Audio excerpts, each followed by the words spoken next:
Okay, so I provided a few still shots to get everyone prepared for making the cut.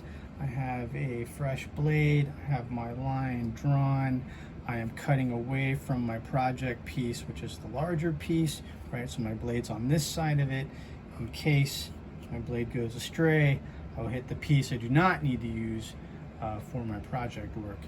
All right, so I have my straight edge lined up on my line, making sure it's there. Keep the ruler secure.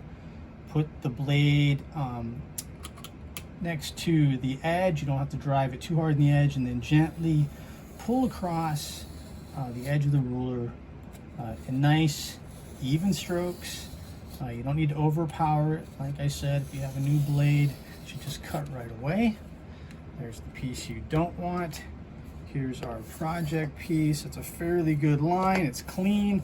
I just have to erase some of the pencil markings, and we should be good to go.